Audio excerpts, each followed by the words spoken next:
ಮಹಿಳೆಯರ ಬಗ್ಗೆ ಅವಹೇಳನಕಾರಿ ಹೇಳಿಕೆ ನೀಡಿದ್ದನ್ನ ಖಂಡಿಸಿ ಮಾಜಿ ಸಿಎಂ ಎಚ್.ಡಿ. ಕುಮಾರಸ್ವಾಮಿ ವಿರುದ್ಧ ಪ್ರತಿಭಟಿಸಲಾಗ್ತಾ ಇದೆ. ಕೆಪಿಸಿಸಿ ಸದಸ್ಯ ಸಂದೀಪ್ ನೇತೃತ್ವದಲ್ಲಿ ಮಂಡ್ಯದಲ್ಲಿ ಪ್ರತಿಭಟನೆ ನಡೀತಾ ಇದೆ. ಮಂಡ್ಯದ ಸಂಜಯ್ ವೃತ್ತದಲ್ಲಿ ಸಂದೀಪ್ರ ನೇತೃತ್ವದಲ್ಲಿ ಈ ಪ್ರತಿಭಟನೆ ನಡೀತಾ ಇದೆ. ಗೋ ಬ್ಯಾಕ್ ಕುಮಾರಸ್ವಾಮಿ ಅಂತ ಘೋಷಣೆ ಕೂಗಿ ಪ್ರತಿಭಟನಾ ನಿರತರು ಆಕ್ರೋಶ ವ್ಯಕ್ತಪಡಿಸಿದ್ದಾರೆ. ಅಧಿಕಾರಕ್ಕಾಗಿ ರಾಜ್ಯದ ಹೆಣ್ಮಕ್ಕಳಿಗೆ ಅವಮಾನ ಮಾಡ್ತಿದ್ದಾರೆ. ಹೆಣ್ಮಕ್ಕಳಿಗೆ ಅವಮಾನಿಸ್ತಾ ಇರುವಂತಹ ಕುಮಾರಸ್ವಾಮಿಗೆ ಧಿಕ್ಕಾರಗಳನ್ನು ಕೂಗಿದ್ದಾರೆ. ಘೋಷಣೆ ಕೂಗ್ತಾ ಆಕ್ರೋಶ ವ್ಯಕ್ತಪಡಿಸಿದ್ದಾರೆ ಪ್ರತಿಭಟನಾಕಾರರು.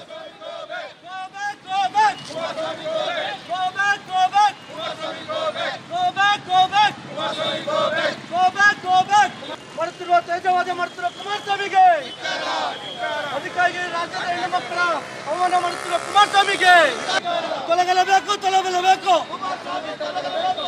Go back, go back, go back, go back. ಕೈ ಜೋಡಿಸಿರೋ ಕುಮಾರಸ್ವಾಮಿಗೆ, ಮೋದಿಗಳ ಜೊತೆ ಕೈ ಜೋಡಿಸಿರೋ ಕುಮಾರಸ್ವಾಮಿಗೆ go back, go back. ತೊಲಗಲೇಬೇಕು, ತೊಲಗಲೇಬೇಕು.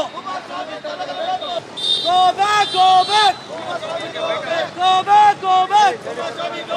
ಕೈ ಜೋಡಿಸಿರೋ ಕುಮಾರಸ್ವಾಮಿಗೆ, ಮೋದಿಗಳ ಜೊತೆ ಕೈ ಜೋಡಿಸಿ ಏನು ಮಾಡ್ತಾ ಇದ್ವಿ ಕುಮಾರಸ್ವಾಮಿಯ ಬಗ್ಗೆ ಕೀಚ ನೀಚಕ ಅಂದ್ಬಿಟ್ಟು ಡಿ.ಕೆ. ಶಿವಕುಮಾರ್ ನಮ್ಮ ರಾಜ್ಯದ ನಾಯಕರು, ಅದರಲ್ಲೂ ಒಕ್ಕಲಿಗರಲ್ಲಿ ಪ್ರಾಮುಖ್ಯತೆ ಇರುವಂಥ ನಾಯಕರ ಬಗ್ಗೆ ಒಂದು ತೇಜವಾದ ಮಾಡ್ತಿದ್ದಾರೆ. ರಾಜ್ಯ ಹೆಣ್ಮಕ್ಳ ಬಗ್ಗೆ ಶೋಷಣೆ ಮಾಡ್ತಿದ್ದಾರೆ. ರಾಜ್ಯ ಹೆಣ್ಮಕ್ಳನ್ನ ಯಾವ ರೀತಿ ನಡ್ಸ್ಕೋಬೇಕು ಅನ್ನೋದು ಒಂದು ಇದು ಅಂತನೂ ಕುಮಾರಸ್ವಾಮಿಗೆ ಒಂದು ಚೂರು ನೈಜಕತೆ ಇಲ್ಲ. ಅದು ಯಾವ ಮಟ್ಟದಲ್ಲಿ ನಮ್ಮ ನಾಯಕರನ್ನೆಲ್ಲ ತೇಜವಾದ ಮಾಡ್ತಾರೋ ಗೊತ್ತಿಲ್ಲ. ಅವ್ರಿಗೆ ನಿಜವಾಗ್ಲೂ ಕರ್ಮಭೂಮಿ ಅಂತಿದ್ರೆ ಹಾಸನ ಇತ್ತು, ಚನ್ನಪಟ್ಟಣ ಇತ್ತು, ರಾಮನಗರ ಇತ್ತು, ಅದೆಲ್ಲ ಬಿಟ್ಟು ತಿರ್ಗಾ ಮಂಡ್ಯಕ್ಕೆ ಬಂದು ಮಂಡ್ಯದವ್ರು ಯಾರು ಇರಲಿಲ್ವ ಕ್ಯಾಂಡಿಡೇಟು? ಮಂಡ್ಯದಲ್ಲಿ ತುಂಬ ಜನ ಕ್ಯಾಂಡಿಡೇಟ್ ಇದ್ದಾರೆ. ಇವತ್ತು ಮಂಡ್ಯಕ್ಕೆ ಬಂದೀಗ ಆಲ್ರೆಡಿ ಅವ್ರ ಮಗನ ನಿಖಿಲ್ ಅವ್ರನ್ನ ಹೋದ ಎಲೆಕ್ಷನಲ್ಲಿ ಏನಾಗಿತ್ತು, ಯಾವ ರೀತಿ ಜನಗಳು ಅವ್ರನ್ನ ಸೋಲ್ಸ್ ಕಳಿಸಿದ್ರು, ಅವ್ರನ್ನ ಯಾವ ರೀತಿ ಇವತ್ತು ನಾವೇನು ಗೋ ಬ್ಯಾಕ್ ಕರಿತಾ ಇದೀವೋ ಅದೇ ರೀತಿ ಈ ಸತಿನೂ ಕೂಡ ಕುಮಾರಸ್ವಾಮಿ ಸೋಲೋದ್ರಲ್ಲಿ ಖಚಿತ. ಇವತ್ತು ನಮ್ಮ ಲೀಡ್ರುಗಳನ್ನ ತೇಜೋವಜ ಮಾಡೋದ್ರಲ್ಲಿ ಇವರು ಒಂದು ಸಮೂಹದಲ್ಲಿ ಇಟ್ಕೊಂಡು ಒಂದೇ ಸಮೂಹದ ಲೀಡ್ರಾಗಿ ಒಂದೇ ಮುಖಂಡತ್ವದಲ್ಲಿ ಡಿ.ಕೆ. ಶಿವಕುಮಾರ್ನ ಪದೇ ನಮ್ಮ ರಾಜ್ಯದ ನಾಯಕರನ್ನ ತೇಜೋವಧ ಮಾಡ್ತಾವ್ರೆ.